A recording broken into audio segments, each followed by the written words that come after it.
E nós devemos proteger a comunidade cristã de escândalos, porque escândalo de maneira alguma traz edificação, traz vida. Escândalo fere pessoas, escândalo machuca pessoas. E é como Jesus disse assim, olha só o que Jesus disse: a um destes pequeninos, no versículo de número 7, ai do mundo por causa do escândalo, porque é mister que estas coisas. Versículo 8, versículo 7 em diante, é mister que vem o escândalo, mas ai daqueles por quem vem o escândalo. Versículo 6, qualquer que escandalizar a um destes pequeninos que crê em mim, melhor lhe fora que se pendurasse no pescoço um monte de azenha e se submergisse às profundezas do mar.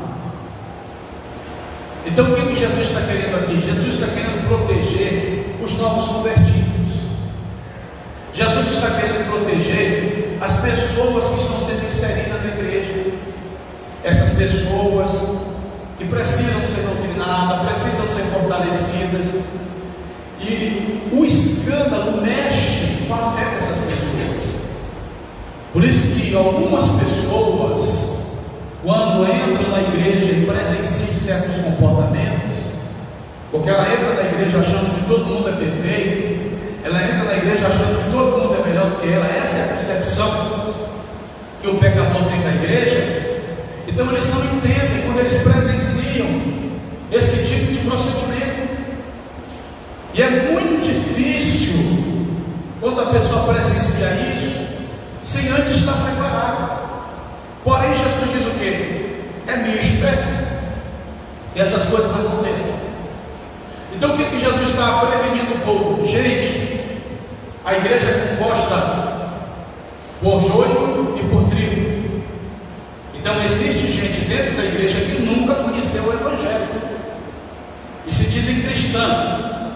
Existem pessoas dentro da igreja que nunca nasceram de novo, e essas pessoas, a qualquer momento, elas terão um comportamento ímpio. E essas pessoas, quando têm um comportamento ímpio, se preparem. É o que vai acontecer. É misto que essas coisas aconteçam. E mesmo que a gente tente prevenir a igreja de um escândalo, mesmo que a gente tente, é como de certo modo abafar, está abafando, não é abafando, é prevenindo a igreja, é protegendo a igreja.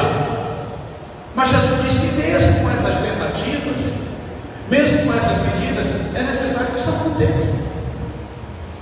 Todavia, o escândalo não procede somente de quem é joio. Uma pessoa que é trigo, uma pessoa que é serva de Deus, que é nascida de novo, ela também pode chegar a cometer um escândalo. Ela pode falhar, ela pode cair, só que vai haver uma diferença em quem é joio e quem é trigo. Se uma pessoa que é trigo, ela cometeu um escândalo, ela vai se retratar, ela vai buscar o perdão e vai buscar restauração. Mas quem é joio, essa pessoa não vai se retratar, não vai buscar o perdão, e ainda por cima vai achar que está certo com o seu comportamento e que a igreja é que está errada. Até aqui os irmãos entenderam? Então vamos tratar pecado individual e pecado público. Quando o pecado individual, já disse, se você presencia alguém cometendo pecado, o pecado que gera escândalo, o irmão da igreja é casado, está saindo com outra mulher, o que eu devo fazer? Isso é um pecado escândalo, é um pecado público, é um pecado que fere a comunidade. Outro pecado que fere a comunidade, o irmão está defraudando, roubando, isso também gera escândalo, fere a comunidade. Eu estou vendo ali que o irmão ele está por negócios escusos, negócios não corretos, um comportamento não certo. O que eu devo fazer? Outra coisa, eu estou percebendo que um irmão está sendo uma semente do mal na igreja. É uma coisa que a gente considera inofensivo, mas isso é muito sério. Esse irmão fala mal de todo mundo. Esse irmão fala mal do pastor. Esse irmão fala mal de A, fala mal de B. E esse irmão é um leve em trás. Biblicamente, é um semeador de contenda. Ele está semeando o mal, ele está implantando o mal dentro da igreja. E lembrando que semear contenda é um dos pecados que Deus mais abomina, é um dos pecados que Deus mais detesta.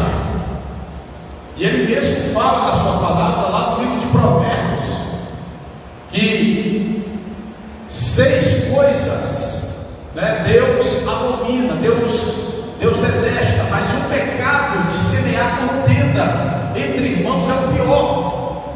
Deus se aborrece profundamente. E qual medida deve ser tomada também quando eu vejo que uma pessoa está sendo dessa forma? Ela está agindo dessa forma. Então, primeiramente, se eu vejo que a pessoa está cometendo um pecado público, essa pessoa a qualquer momento ela vai ser flagrada. Essa pessoa a qualquer momento ela vai ser vista. E eu devo ir lá e dizer: fulano, eu preciso conversar com você. Tem irmão que pensa logo assim: não tem nada a ver com isso. Não tenho nada a ver com isso. Bem sim, você tem a ver com isso sim. É seu dever como um cristão, amém? Amar o teu próximo. E uma pessoa que te ama, ela te corrige. Uma pessoa que te ama, ela te disciplina, ela te chama para a correção. Lembrando, irmão, que nossos pecados individuais, aprendam isso, só um trata, é Deus. Nenhum de nós aqui temos o poder de tratar do pecado de ninguém. É Deus que trata. Então eu não preciso ser investigador de vida alheia. Eu não preciso ocupar o meu tempo me encarregando de descobrir o que irmão A ou o que irmão B anda fazendo. Esse não é meu dever. Eu não tenho nada a ver com isso. Porque tem certos irmãos na igreja que eles são investigadores de pecado. É o tal de Deus está me revelando, é o tal de Deus me mostrou. Não creio muito nesse negócio não, irmão. Irmão, se Deus te mostrou, qual foi a medida que você tomou quando Deus te mostrou? Porque tem irmão que diz assim: Deus me mostrou, Deus me revelou, e sai espalhando. Mentira, ele já viu alguma coisa comprometedora e começou a espalhar. Não faça isso. Em nome de Jesus, se saia disso. Esse não é o proceder cristão. Agora vejamos, eu não tenho nada a ver com a vida de ninguém, certo? Não é meu dever investigar a tua vida, não é meu dever me preocupar nesse aspecto, se você está pecando ou não pecando, amém. Ou seja, os meus olhos relacionados a ti, eles devem ser bons. Eu tenho que acreditar em você como um servo de Deus, como um homem de Deus. Porventura, eu vejo algo escandaloso. Eu não devo, ao ver isso, me ofender, me indignar e sair espalhando. Eu devo te chamar. Eu devo conversar com você. É o que a Bíblia diz. Esse é o certo. Fulano, eu vi isso com os meus olhos, eu presenciei. Então vejamos, nós pecamos individualmente.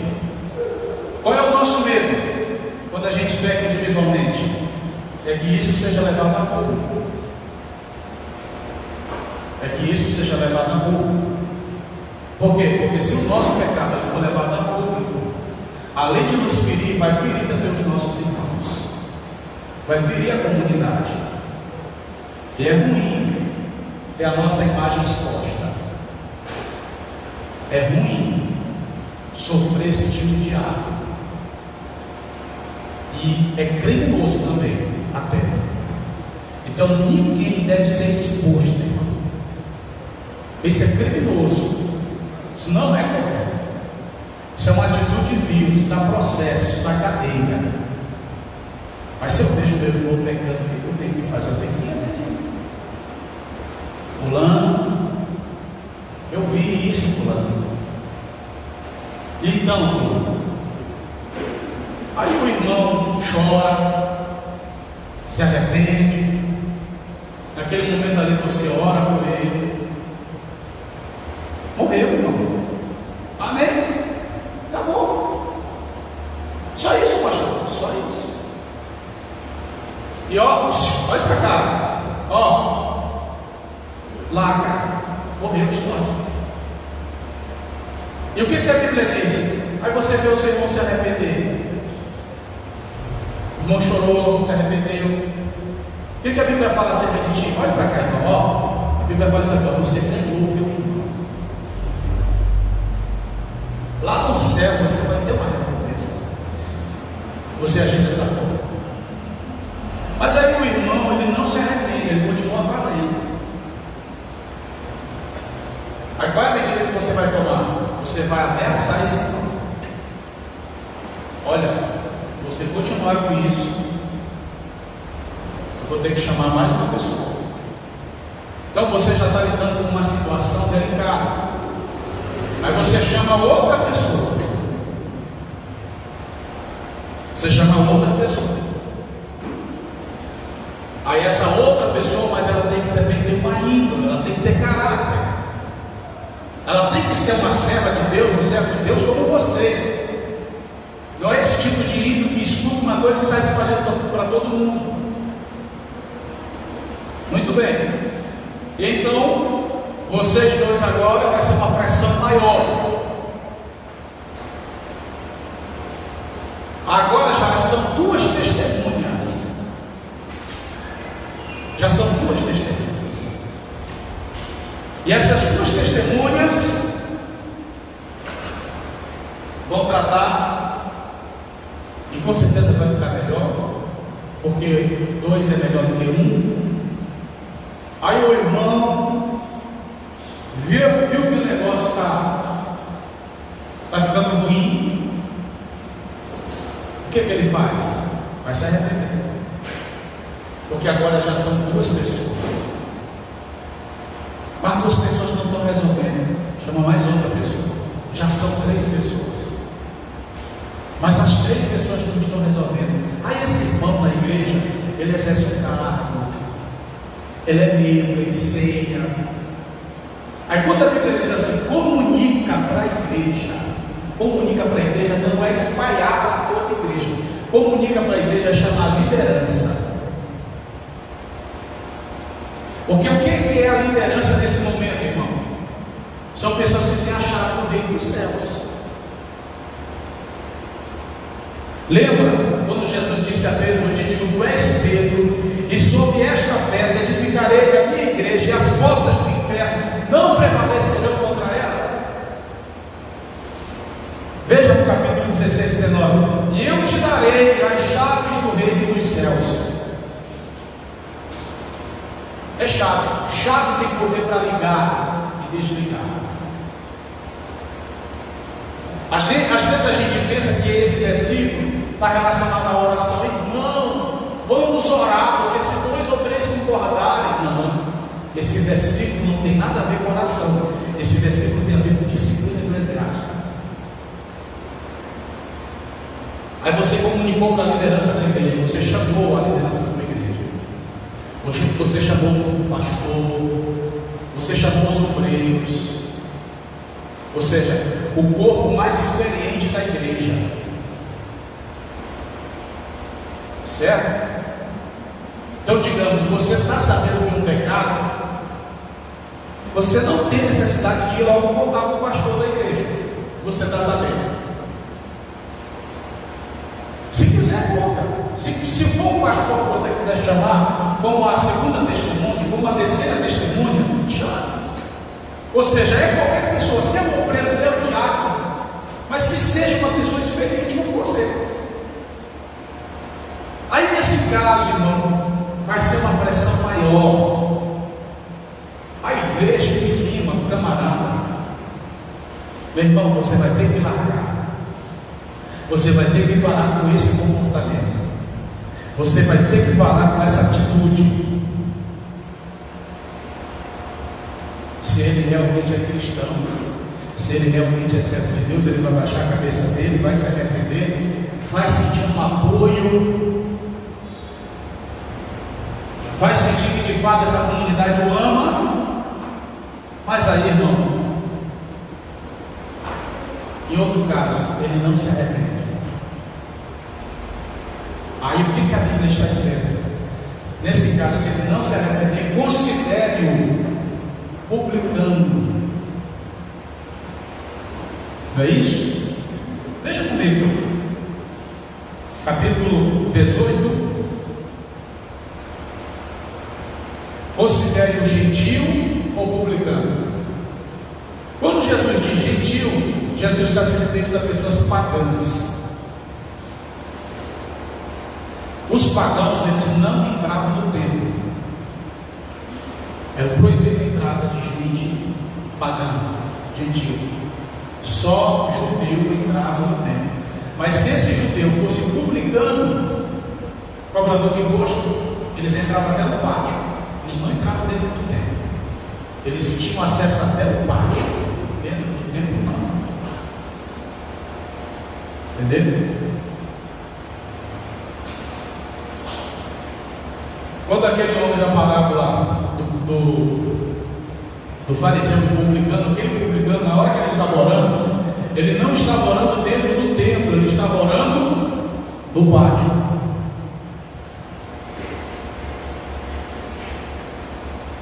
Quando Jesus diz assim, considere um gentil, considere um publicano, ou seja, considere uma pessoa excluída.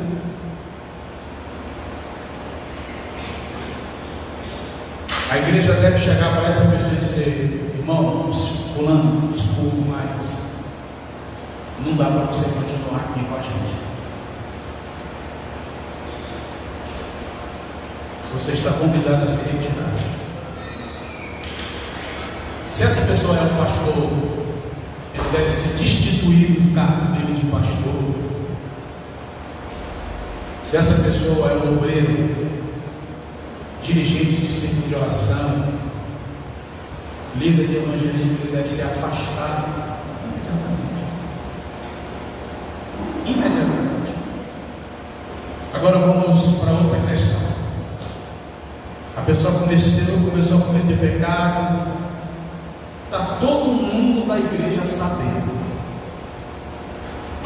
Vamos supor que essa pessoa ela cometeu um pecado público, todo mundo viu, todo mundo acompanhou. Aí quando isso acontece, olha o que Paulo fala em 1 Timóteo capítulo 5, versículo 20: aos que vivem pecando, repreende-o na frente dos demais. Aí, meu irmão, essa pessoa tem que ser chamada na frente. Está te comportando mal diante da igreja, está todo mundo te vendo, está todo mundo acompanhando o teu comportamento vil, o teu comportamento não cristão, antissocial. Tem que ser chamado publicamente e tem que ser repreendido. Mas o que a igreja está avisando aí, irmão? Está avisando que a pessoa se arrependa, está avisando que a pessoa se retrate. Eu falo por mim, eu não sei vocês, mas eu falo por mim. Eu sou crente, eu sou pastor. Nós somos suscetíveis à queda, nós somos suscetíveis a pecar. Todo mundo aqui está suscetível. E eu digo sem problema nenhum, irmão, se isso acontecer comigo, e a igreja me repreender, eu fico bem sentadinho nesse banco, não deixo de frequentar o templo. Eu, Jackson Diego, não deixo de vir para a casa de Deus. Vou lutar pela minha restauração, vou lutar pela minha reintegração, pela minha recuperação, né? Eu vou lutar. Se a pessoa, por exemplo, for um problema de droga, vá para os alcoólatras anônimos, vai fazer um tratamento, a igreja vai te apoiar, a igreja vai estar junto com você. E você vai buscar o perdão da igreja, você vai buscar o apoio da igreja, porque é isso que a igreja tem que fazer agora, meu irmão. Se você não quer se retratar, se você quer ter um comportamento tolerado, admitido, sinto muito, você não pode fazer parte de uma comunidade cristã, e você não pode se considerar um cristão. Amém? Entenderam? Mas aí tem gente se comportando assim dentro da igreja. O pastor não faz nada, os obreiros não fazem nada, ninguém faz nada, e essa pessoa está circulando, fazendo o que bem quer, e ninguém faz nada. Por exemplo, ninguém. Aí vai virar o que dentro da igreja? Vai virar o que dentro da igreja? Um cenário de corrupção. Aí o que Paulo diz em 1 Coríntios? Que um pouco de fermento leveda toda a massa. Tirai o fermento de vós. O que é isso, irmão? Essas pessoas que estão tendo esse tipo de comportamento, se elas não forem repreendidas, irmão, é sério, preste atenção. Se essa pessoa não for repreendida, não for chamada à frente, está tendo um comportamento público ruim, vil, se ela não for repreendida, todo mundo vai achar que pode. Todo mundo vai achar que isso é normal.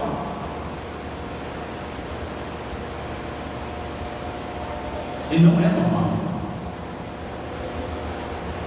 E isso estava acontecendo aonde, igreja? Na igreja de Corinto.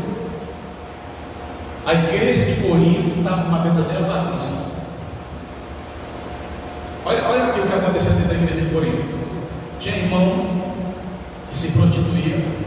Aliás, passava lá no templo da deusa Diana, entrava lá e se prostituía com as sacerdotisas. E depois estava dentro da igreja dando glória a Deus.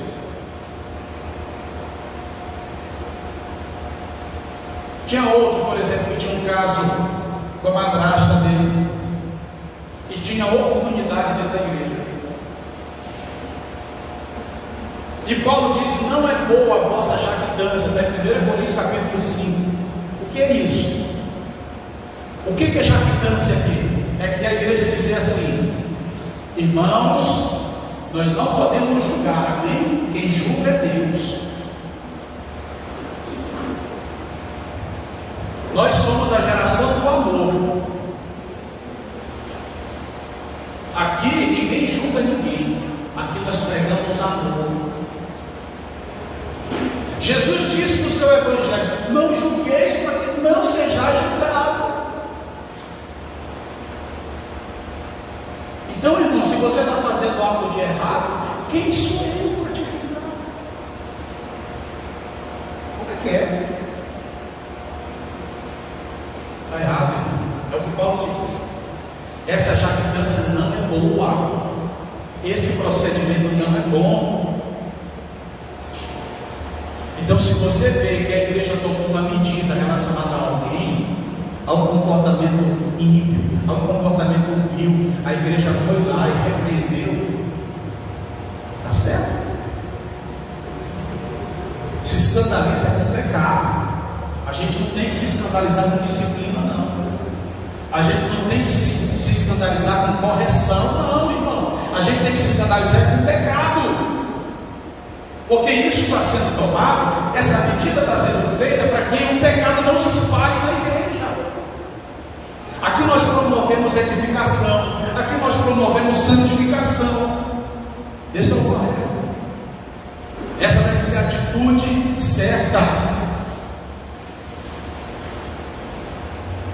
E o que Paulo diz? Olha o que Paulo fala lá em 1 Coríntios capítulo 5. Expulsai esse elemento de vós. Paulo está dizendo assim: igreja, esse camarada que está tendo caso com a madrasta, aquele que está escandalizando até o de fora, expulsa. É Paulo, irmão. Bota para fora. Diz: sai daqui, você não pertence mais aqui. Pastor, o que é isso? É assim. Não, pastor, mas quem faz assim não ama. Quem disse que não ama, irmão? O amor disciplina. Porque geralmente as pessoas elas querem dizer assim: não, você tem que me amar. Amém. Eu aceito essa teoria, mas você tem que se comportar como cristão para que eu possa te amar. Você tem que se comportar como cristão. Você deve se comportar como servo de Deus. Amém? Os irmãos estão entendendo? Percebam que eu estou falando uma linguagem mais simples, para que vocês entendam de uma vez por todas. Irmão, se você é crente, se você é servo de Deus, olha o que Paulo também diz em 1 Coríntios capítulo 5. Aí você se senta na mesa com aqueles que se dizem cristão, é profano, é maldizente, é beberrão, é prostituto, é adúltero, ou seja, pessoas que praticam essas coisas e ainda defendem. Porque dentro da igreja, hoje a gente tem uma certa comunidade liberalista. Tudo pode. Beber não é pecado, se prostituir não é pecado, se masturbar não é pecado. Te afasta desse, irmão. Te afasta desse tipo de gente. Se você vê pessoas defendendo o erro, não comunga com essa pessoa. Não, pastor, mas eu tenho que amar. Eu não posso fazer distinção. Pode sim. Pode sim. Não, pastor, mas a Bíblia diz em Romanos capítulo 14, versículo 1, que eu tenho que suportar quem é débil na fé. Ali é gente religiosa. Não é gente imoral. Não é gente escandalosa, gente que comete escândalo. Tem nada a ver com uma coisa com a outra.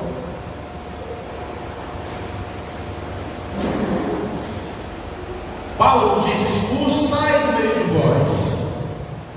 1 Timóteo capítulo 1, versículo 20, tinha 2 cidadãos promovendo discórdia, contenda dentro da igreja, pregando uma falsa doutrina.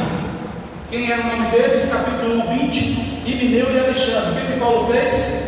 Entreguei na mão do diabo. Isso é pesado aos teus ouvidos? É ou não é?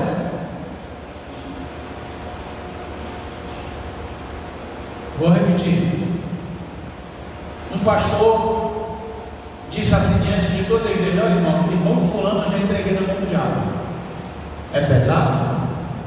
Ou não é pesado? Quem acha que é pesado? Deixa eu ver, levante a mão.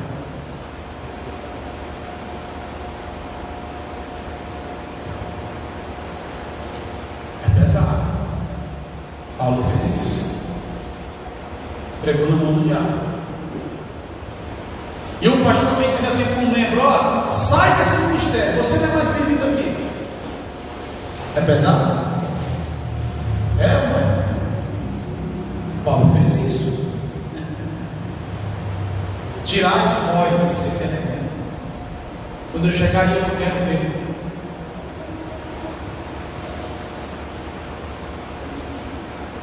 Agora, irmão, presta atenção. Eu já estou concluindo. Quem está entendendo? De novo, vou perguntar: quem está entendendo? Diga amém. Vocês estão entendendo? Vocês estão compreendendo? Isso aqui é Bíblia, isso aqui é doutrina. Eu não estou ensinando uma coisa fora da Bíblia, eu estou ensinando a palavra de Deus para vocês. E isso aqui é para todo mundo praticar, é para a gente praticar. Se a gente não pratica isso aqui, esquece do céu, você não vai. Porque só entra no céu, a gente só entra no céu para a verdade. Então vejamos, o que visa a disciplina eclesiástica? Quando Paulo diz, entregue na mão do diabo, expulsa de vós esse cidadão, expulsa do meio de vós esse cidadão. Essa medida extrema também é um ato de amor. Como o pastor é um ato de amor. A igreja excluir quem não quer se comportar, a igreja tirar do meio deles quem não quer. Isso aí nós chamamos de crentes impenitentes. Ou seja, o que é um crente impenitente? É uma pessoa que não quer se arrepender, ela quer continuar com esse comportamento. Então, quando uma pessoa ela quer continuar com esse comportamento, a igreja tem que considerar como pária. Sai daqui, irmão. Você está excluído. Mas quando a igreja toma essa medida de excluir, de excomungar, é um ato de amor. Porque talvez esse indivíduo lá no mundo ele possa aprender, ele possa ser disciplinado. Ou seja, quando Paulo diz entrega na mão do diabo pode judiar dele lá no mundo, pode judiar de uma tal forma. E essa pessoa ela vai querer se corrigir, entendeu? E quando ela querer se corrigir, ela vai lembrar de quem? Numa hora dessa, da igreja dela. E você pode ter certeza que essa pessoa vai chamar a igreja dela. Ela vai voltar para a igreja. Eu não estou falando do ministério, estou falando da igreja. Ela vai voltar para a igreja.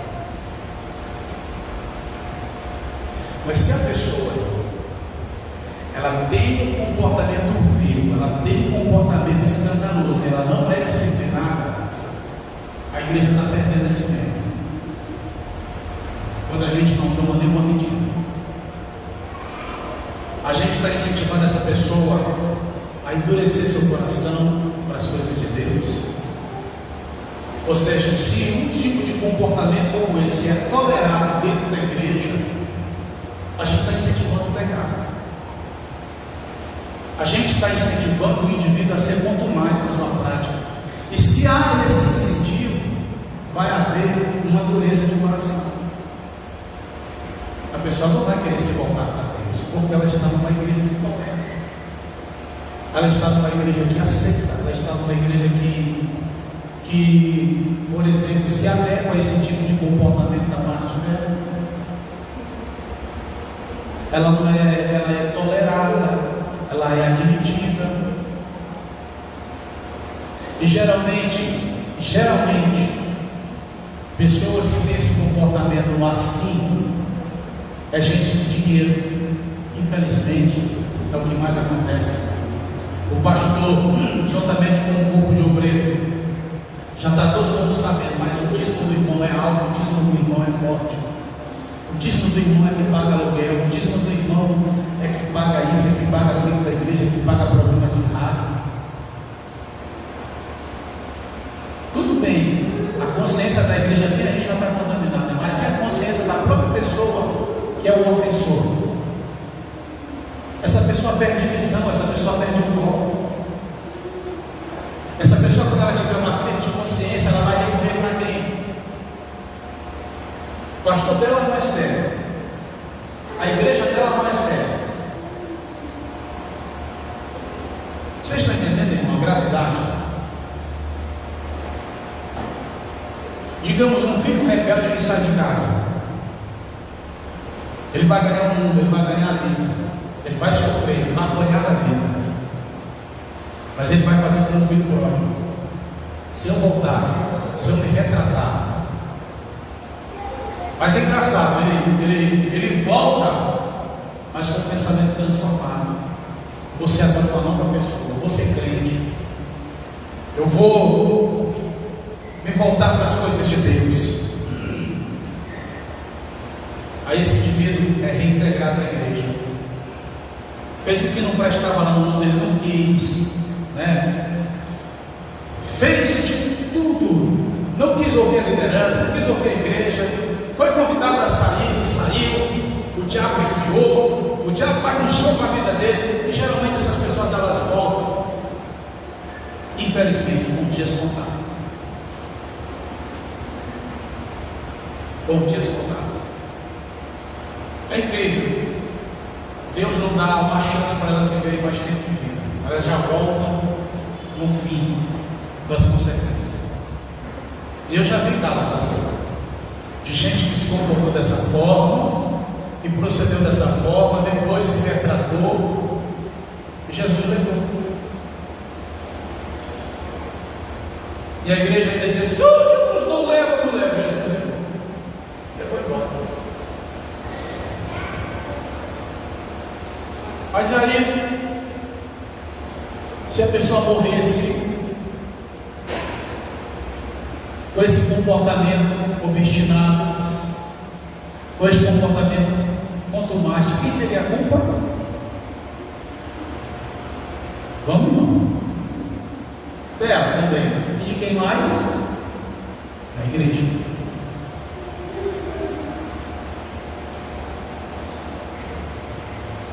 A irmã Sandra, ela é professora, e ela sabe que dentro da escola existe um regime interno, da qual o aluno nem se comportar. Hoje, os professores perderam mais a voz, perderam mais a autoridade, mas o aluno que se comportasse mal um tempo atrás, era expulsão da escola, na hora, não tinha conversa. Por quê? Tem que se comportar. Aí por que dentro da igreja a gente não pode ter um procedimento certo e sério?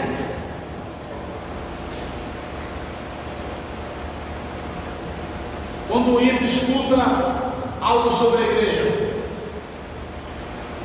a primeira coisa que ele vai pensar: vixe, eu não posso beber. Se eu for para a igreja, eu não tenho que deixar de beber. É assim ou não é? O ímpio sabe. Então, quem tem um comportamento ímpio, e quando na cabeça dele entrar na igreja, entrar no ministério, eu vou ter que deixar de fazer essas coisas. Uma certa vez, eu estive com uma pessoa, um rapaz, estava comigo no carro e a gente se identificou como evangélico. Ele disse assim: irmão, eu estou desviado. Estou afastado dos caminhos do Senhor. E eu saí da igreja porque a filha do pastor, olha o que ele me disse,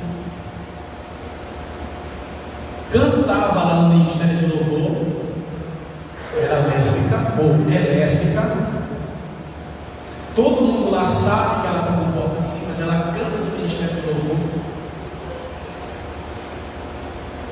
E o pai dela não faz nada. Mas o pastor sabe que ela... Sim, o pastor sabe.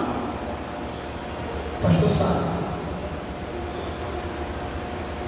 E ela canta no ministério de louvor, já destruiu vários casamentos. Ela tem um espírito forte de prostituição. Ela toma homem de mulher, ela toma mulher de homem. É um instrumento do diabo essa vida. Ela é minha prima. E eu esperei 3 meses, eu fiquei dentro dessa igreja, eu esperei 3 meses que fosse tomada alguma medida, e nenhuma medida foi tomada, e eu saí e hoje eu estou afastado. E eu comecei a conversar com ele. Disse: olha, mas a tua fé tem que estar em Cristo. Ele é, irmão, agora eu entendo, mas eu estou procurando uma igreja séria. Estou procurando uma igreja que prega a palavra. Uma outra pessoa aqui, inclusive, que frequentou aqui também o nosso tempo, ela me contou que uma igreja que ela fazia parte, lá, teve uma mulher que tomou o marido da outra. Tomou o marido da outra.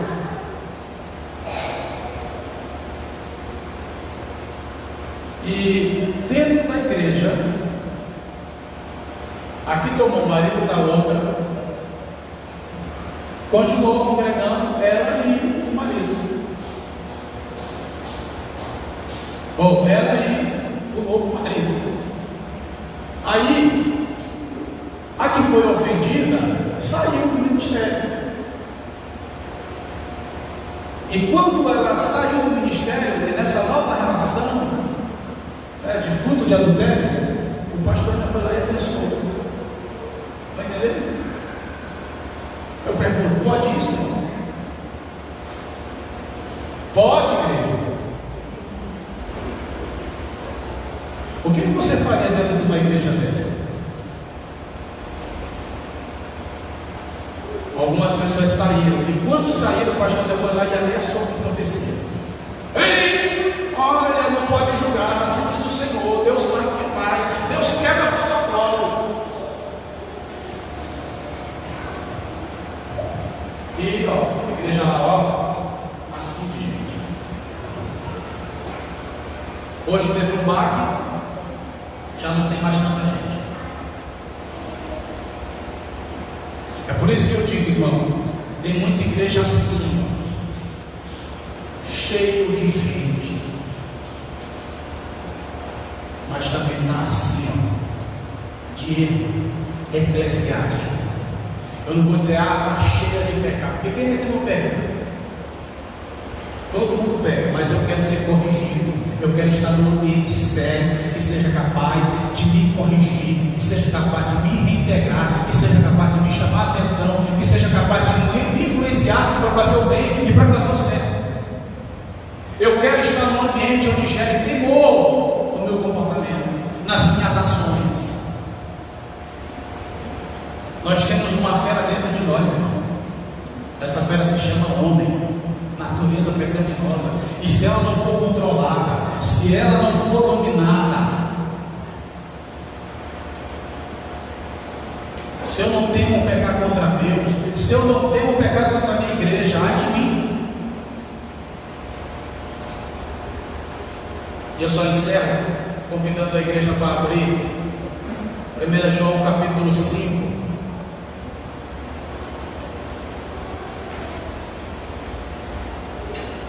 Versículo 16. Se alguém vir seu irmão cometer pecado que não seja, é para a morte, orará, e Deus dará vida àqueles que não pecarem para a morte. Há pecados para a morte, e por esses digo, não orem.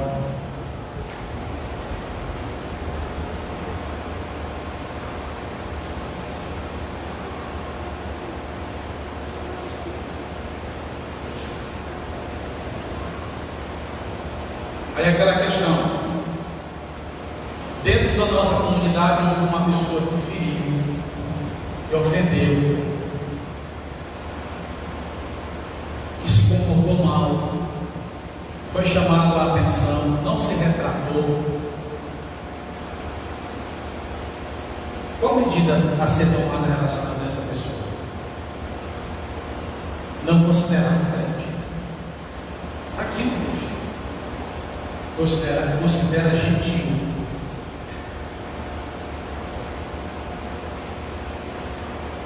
Não considerar o crente, não dá paz.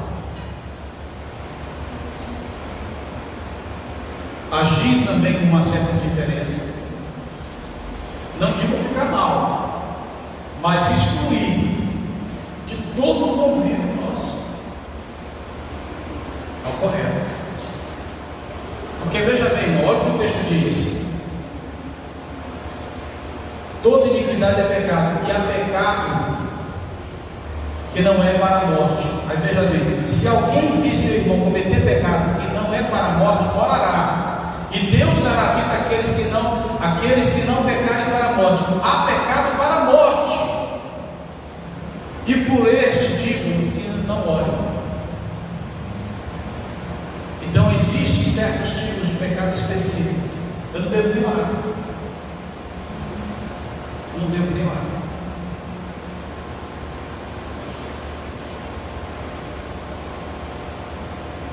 O irmão pecou, qual é o meu dever? Orar para que Deus restaure. orar para que Deus gere fruto de arrependimento, orar para que essa pessoa se volte, se converta, se arrependa. Esse é o meu dever, essa é a minha ação. Fulano lá no mundo, fulano está fazendo tudo que não presta, era um ministro de Deus, era um homem de Deus. Eu tenho que orar por essa pessoa. Ô Jesus, traz de volta. Talvez ele era um pastor, talvez ele era um ministro, era um pregador, se desviou. O que eu tenho que fazer? Eu tenho que orar para Jesus trazer ele de volta. E Jesus traz, Jesus restaura. Por exemplo, gente que era homem de Deus, que eu vejo por aí, eu ainda falo assim, rapaz, eu me inspirava muito em ti. E eles começam a chorar. E falam, olha, estou orando pela tua vida. Eles, amém. Um dia eu vou voltar. Pode me aguardar. Mas ali, o que é pecado de morte? É uma dúvida que muita gente tem. Pecado de morte é quando a pessoa ela não está disposta a se retratar. Pecado de morte é quando a pessoa está lá no mundo, ou ela está em outra seita. E tipo até, tem gente que pode estar num ambiente verdadeiro, mas não praticando a verdade. Entendeu? Porque estar em um ambiente verdadeiro necessariamente não me salva. Entendeu? Não é uma pessoa que vai para adventista, não é uma pessoa que vai para testemunho de Jeová, não é uma pessoa que vai para o satanismo, vai para outra religião simplesmente. Mas é uma pessoa cujo coração ela não tem o procedimento de se retratar, de se arrepender.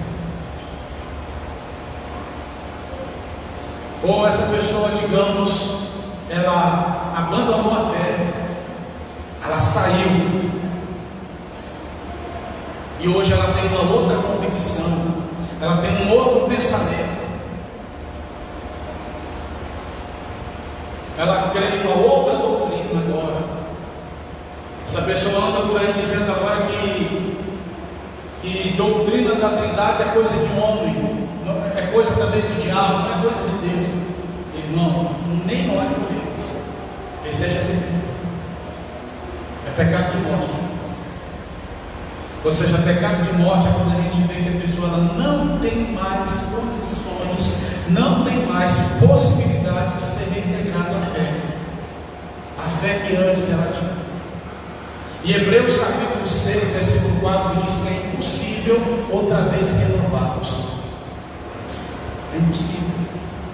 Uma pessoa que teve o seu processo de regeneração interrompido, ela tomou conhecimento da verdade, ela tomou conhecimento da palavra, mas por uma ação deliberada esse indivíduo se afastou e não crê mais nas obras do Espírito, despreza Deus, despreza o Evangelho, despreza as Escrituras. Ou seja, é como uma blasfêmia contra o Espírito Santo. E às vezes você fica atento também com meu Deus, será que eu blasfemei? Só esse pensamento que você tem, meu Deus, será que eu blasfemei? Já é uma prova de que você não é blasfêmio. Entendeu? Porque a blasfêmia é uma ação deliberada. O indivíduo ele faz sem voltar atrás. Às vezes você pensa uma coisa ruim aqui sobre Deus, mas depois você se arrepende, depois você volta atrás, você vai blasfêmio. Então, se você há sempre uma possibilidade de voltar, há sempre uma possibilidade de se arrepender, você é de Deus. Você é de Deus. Como tem gente que sai da igreja, como todos esses exemplos que eu dei, foi chamado pelo pastor, foi chamado pelo missionário, foi chamado por todo mundo, mas ele assim mesmo quis, ele quis cair no mundano, ele não quis ir para a safadeza e foi.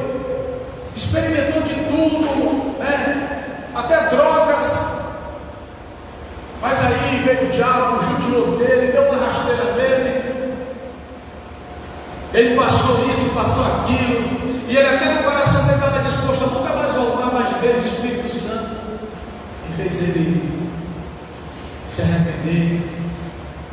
Havia joelhos Porque está aqui em João capítulo 5, 1 João 5, 16. Havia os joelhos orando por ele, pessoas dobrando os joelhos, dizendo: Jesus traz de volta. E Jesus trouxe. Jesus restaurou, Jesus reintegrou. Agora, como eu digo para a igreja, geralmente quando estes vêm, já vem com os tempos contados. Já vem com os dias contados. Eu já vi casos assim, de irmão que não conseguia ficar firme, não conseguia, e continuava. Mas aí Jesus trouxe. Mas ficou só 3 meses na comunidade, Jesus levou. Eu vou embora no céu. Amém? Uma certa vez, o pastor estava conversando com um grupo de oração de irmãos, um trabalho de oração. Fique em pé, pastor Edson, com licença.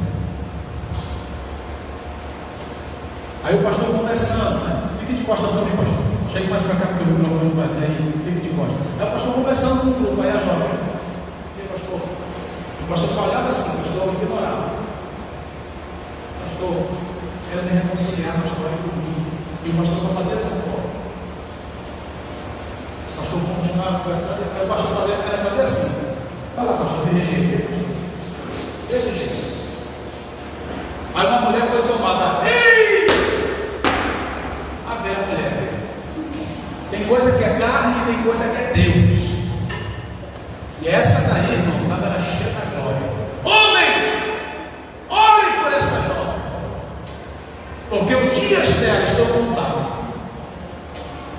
Aí o pastor, que estava ignorando, lágrima caiu nos olhos, olhou para a jovem e disse: pois não. E a igreja fez aquele ciclo, todo mundo orando, clamando.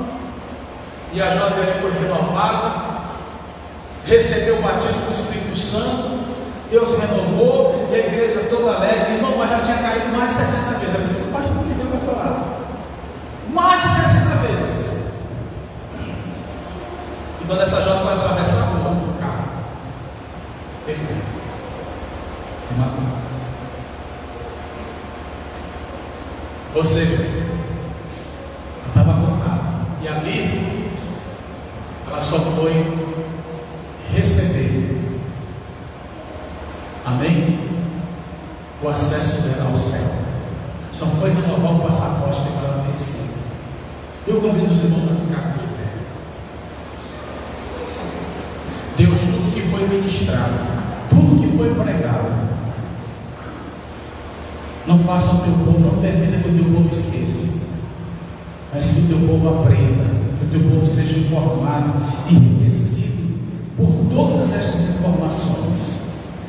E agora, Senhor, que estas palavras, que essas mensagens fiquem guardadas em seus corações, que eles não esqueçam nunca mais. Assim nós pedimos a tua bênção, assim nós te agradecemos, nós te glorificamos. Jesus, aqui é a tua igreja, este deve ser o nosso papel, este deve ser o nosso dever, e que possamos, meu Deus, nunca, Senhor, ser desligados do teu reino, porque é isso que é a disciplina eclesiástica. E assim, Senhor, eu quero te glorificar, eu quero te agradecer em nome de Jesus. Eu só quero encerrar, irmão, dizendo a última coisa que eu estava quase esquecendo. Uma pessoa desligada, ela foi disciplinada, aí ela não aceitou o comportamento dela, a disciplina dela, e ela foi para outros ministérios. E o que eu acho, o que eu acredito, isso aqui nós vamos praticar. A pessoa vem de outro ministério para cá, é sempre bom a gente procurar o histórico dessa pessoa, saber se em outro ministério, né, como foi o comportamento dela. E se por um acaso houver lá uma disciplina eclesiástica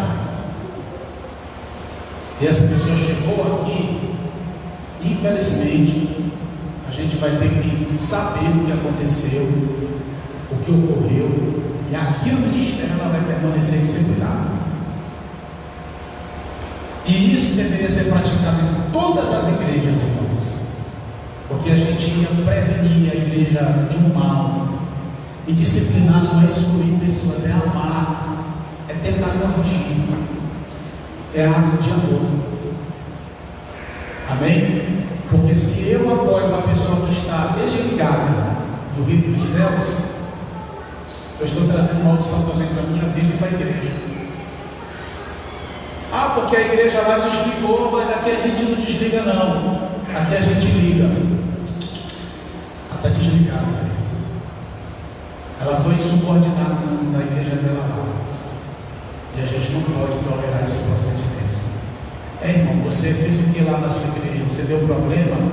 Você fez isso? A igreja te disciplinou? Mas se você quiser fazer parte daquilo, você vai continuar.